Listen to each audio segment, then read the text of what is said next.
So in this segment, we're going to be discussing the nearly £22 billion pledged for carbon capture projects, aka a massive bung to the fossil fuel industry. So the government has pledged nearly £22 billion for projects to capture and store carbon emissions from energy industry and hydrogen production. It said the funding for two carbon capture clusters of Merseyside and Teesside promised over the next 25 years. So it's £22 billion, almost 22 billion over 25 years. And so when you look at the kind of justification for it, Ed Miliband talked about this kind of stuff back in 2009. The effectiveness of it is still in massive doubt. This is supposedly how it's meant to work. Natural gas burned at a power station, I think gets sent down here, and the carbon dioxide is stored under the North Sea down here. What that means environmentally, God knows. Don't send a match down there. The Conservative government had announced they were going to do this stuff anyways, but they didn't allocate any money to it, which is kind of the hallmark of Conservative governments, really, because that's all they seem to do. So Starmer did talk about a statement. I'm just trying to find it. Here, Rachel Reeves talking about bringing 4,000 jobs into the country. So, here you've got Starmer talking, at a glassmaking factory in Cheshire.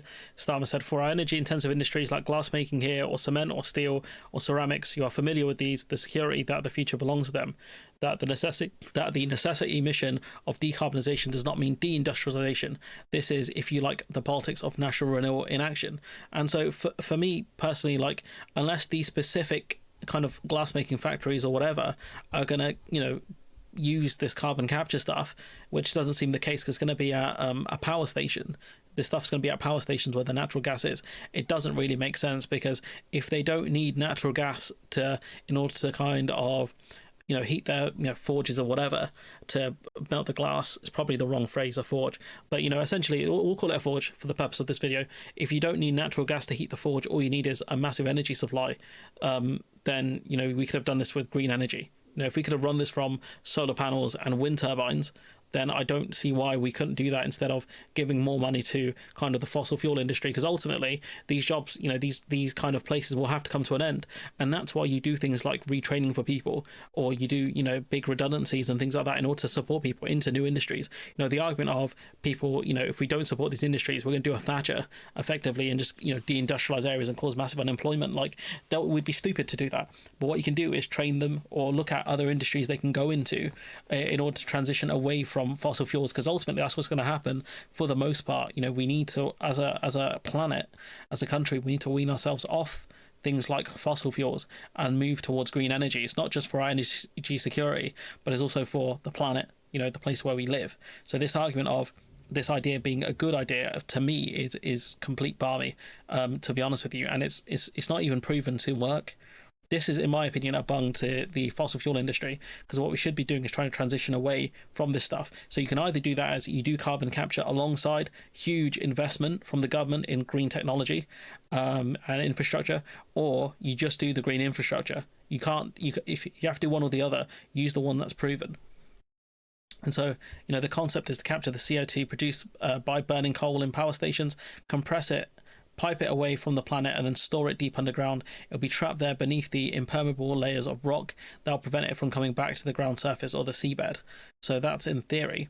So, this is the project that they're talking about. Reeves is paving the way for a multi-billion-pound increase in public spending. It's what expected to be one of the biggest green promises of the Parliament. And so we'll have to wait and see, because this stuff it's not effective. The technology is controversial because it has never been used at a commercial scale in the UK before, while environmental campaigners warned big energy firms could use it to extend the life of their fossil fuel assets, which is really what we don't want. We need this stuff to be decommissioned. Greenpeace said there was a danger the government was locking ourselves into second-rate solutions, whether ministers and officials expect to play a major role in the government's climate ambitions. And that's what I mean. It has to be alongside other schemes. The Prime Minister will say the commitment had helped to bring in an expected £8 billion of private investment by some of the world's biggest energy companies, including BP and Norwegian energy company Equinor, and that's because they know their factories are going to live a bit longer. So, these things will create jobs, yes, but what else will create jobs? Building wind turbines, building solar panels, stuff like that, putting them in place. Those things will also create jobs. So this, again, it's just baffling to me, especially because we buy this natural gas anyways at the international rate. So it's not really helping, because these won't be government-owned assets. Again, these are bungs to the private sector effectively. It's crazy. And when you talk about this amount, they're talking about around £22 billion. going to essentially fossil fuel companies over 25 years. And then you kind of parallel that with the fact they kept talking about a 22 billion pound black hole in the UK's public finances. It's kind of dumb to use both figures, don't you think? Like, surely you should have made it higher or lower, because all you're going to get is people saying, you talked about a 22 billion pound black hole, but then how are you giving 22 billion pounds to the fossil fuel industry? People won't realize that it's 22 billion pounds over 25 years. All they see is two numbers and put them together and think, that doesn't make sense, does it?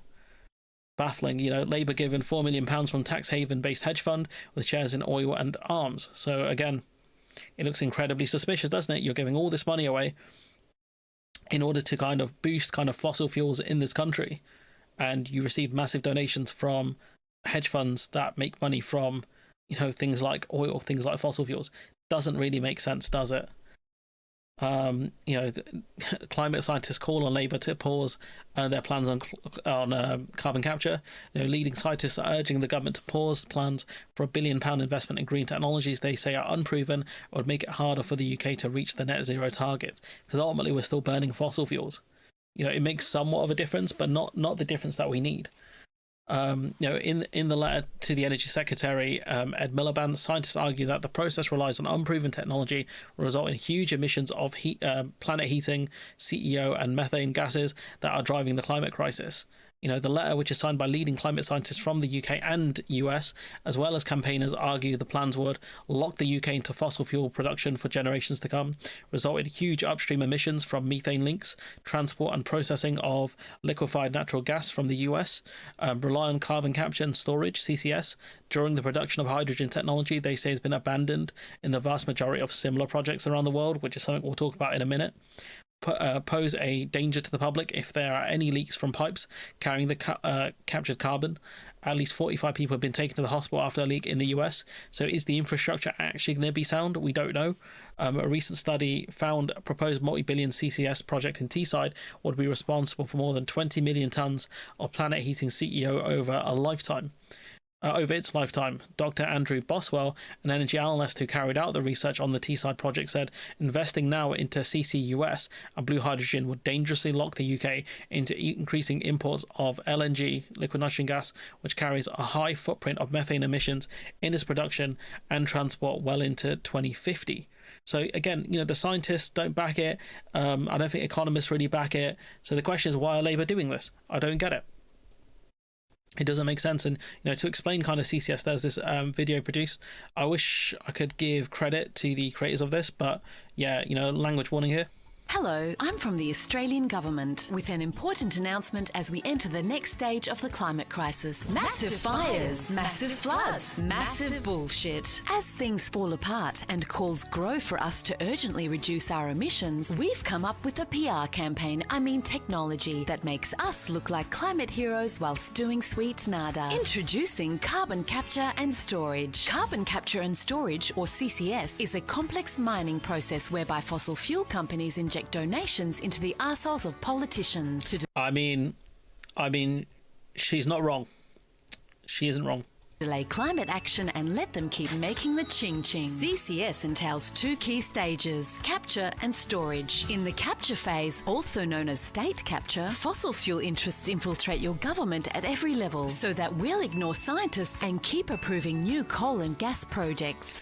Again, from what we discussed, she's not wrong, because that's what we've seen, with that hedge fund donation. But don't worry, in the storage phase, we pay those fossil fuel companies billions of dollars to bury their emissions underground. Does it work? Which is what we did again. Absolutely. Those companies store the billions of dollars deep, deep down in their bank accounts where no tax officer can reach them. What's that? Do they store the carbon? Yeah, nah. CCS has missed every single target we've set for it. Let's take a look.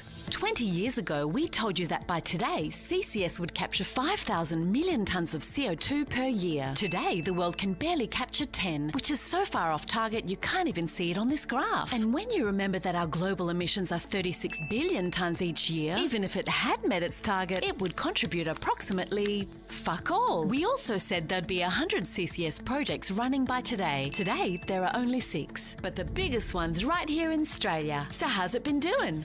So again, we're going for technology that is deeply unproven and doesn't even work in the countries that is used in. Well, we gave Chevron $60 million to capture its emissions, and in 2016 it captured fuck all. In 2017, fuck all. In 2018, fuck all. But Yeah, she's going to get me demonetized, but I think this is well worth it. in 2019, it finally got clogged up by sand. To date, Gorgon has captured only 30% of its target, and that's just its processing emissions. If you include all those released when the gas is finally burned, it captured barely 2%. But hey, Chevron stored 100% of that $60 million you gave them. Yeah, see, this is what I'm saying, guys. Like, this scheme is not good. This is a huge waste of taxpayers' money. Is it down to this donation or these kinds of donations? Again, I don't know. Is it because they're desperately trying to get investment from like BP and stuff? Again, I don't know. But ultimately, the optics of this again are really bad, really, really bad. And this tweet from No Justice here, saying UK's 22 billion capture pledge follows surge in lobbying by fossil fuel industry, record shows. So again, we're gonna have to add some carbon into the atmosphere and smoke the back here, because this is an incredibly dumb policy, right? That doesn't work. And when you've got all of these donations and all of these lobbyists getting involved here, it does beg the question, because again, we saw when Rachel Reeves dropped that pledge of 28 billion or however much it was into green energy, essentially investment into green energy and green technology, a couple of years ago. She dropped it. It wasn't because of the economy. It was because a lobbyist in Davos got to her and said the private industry can do that. The private sector could do that investment. That's what happened. It's crazy, honestly. CCS is a complete joke. But we've got the defenders of these policies. Plus £2 super chat. Thank you very much. Labour have signed up to carbon capture £22 billion. No. I did this on the agenda on Friday. This is not correct, the way it's been reported. First of all, when you say £22 billion, what do you think that means? I'm going to answer for you. It's actually not even £22 billion. It's £21 billion. But either way, it's a little over £21 billion over 25 years. That's pathetic. That's a tiny sum of money. But again, that money would be, in the context of Labour talking about a painful budget, or they were talking about a painful budget, in the context of Labour talking about how there's no money and things like that, why are you spending millions of pounds, right, every year on this technology that doesn't work? You can make the argument it's not a lot. You can also make the argument the winter fuel allowance isn't a lot, but I didn't hear you make that argument. Secondly, although carbon capture is not a good way of actually, and I know they're hyping it in the media and so on, and Labour have encouraged this. They're hyping it in the media. Oh, this is the start of our net zero. It's like, no, it's not. And the government know it's not as well. It's useful for some industries like producing concrete. And that's all it's going to be. But from what I've seen, it's not the companies that are making the concrete that's going to benefit from this. It's the ones that are using the natural gas to burn it. Unless they're burning natural gas at these concrete factories, and they're going to have to be based very close to the seabed in order for it to work, or you're transporting the carbon to the areas for them to pipe it down into the seabed. Again, it doesn't fully make sense, what he's saying here, if that's the case. Used for as well. The reason for this investment in carbon capture is not really part of the government's net zero. In fact, they've said themselves the purpose of this investment is to transition jobs. Because what's happening at the moment, there is an industry, the oil and fossil fuel industry. We've already sort of binned coal now. So oil and gas, we could say, in this country. The fossil fuel industry, we want to wind down, right? The government are open about that. They want that industry to end. So how is giving them this money going to help that industry end when all you're doing is prolonging their life? Now, what happened the last time we had a government that wanted an industry to end? It was Margaret Thatcher in the 80s. I grew up in a community of an industry she wanted to end. And what happened was some of these industries needed to end, like coal. It wasn't economic. At the time, we weren't thinking about, scientists were, but the population in general weren't thinking about high carbon emissions. We were thinking about it's too expensive to dig this bloody coal out of the ground. So it needed winding down. Where Thatcher went wrong is she didn't realise that people still need jobs. So entire communities just collapsed, right? Whole economies collapsed. So what Starmer's doing is the opposite of Thatcher. He's saying we need these people. If you end an industry, then you're ending a load of jobs. Well, we need those people to have decent jobs, right? So that's what this is. It's investment in jobs. It's prolonging these fossil fuel companies. That's what it's doing. If you wanted them to transition away from the fossil fuel industry, you would have to, say to these companies that eventually these factories are going to have to close. But what we're going to do is we're going to offer, big redundancies, but also we're going to offer retraining to people into different jobs that are hopefully going to pay similar amounts of money. That's what you've got to do here. You're not transitioning people into different jobs. What you're doing is prolonging the life of these gas plants and things like that. That's not a transition. That's extending life. There's a massive difference between the two. Creating jobs so that people can transition. That's all it is. In terms of its practical, and again, it's costing next to nothing. 22 billion. It's not 22 billion pounds. It's 21 and a bit billion pounds over 25 years. It's not even £1 billion a year. Which again, like when you're arguing there are limited funds, you're wasting that money. So that doesn't make sense. Just the bit where he carries on talking about these kind of plans. Didn't the previous leader propose planting 20 billion odd trees, but was ridiculed? That's because it doesn't do much. Yeah, and what does carbon capture do? It doesn't do much. Just based off the video we saw, they don't hit targets. The trees would have been much more effective on multiple different levels in terms of actually doing carbon capture. Let's go and spaff 21 billion on improving technology instead. No, I've already explained how it works, but Mike, you're not listening. That's the thing. That's the neat part. It doesn't work. You talked about it creates jobs. It doesn't do much for carbon capture. For jobs. Are you suggesting that this is the straw man here? Beautifully done.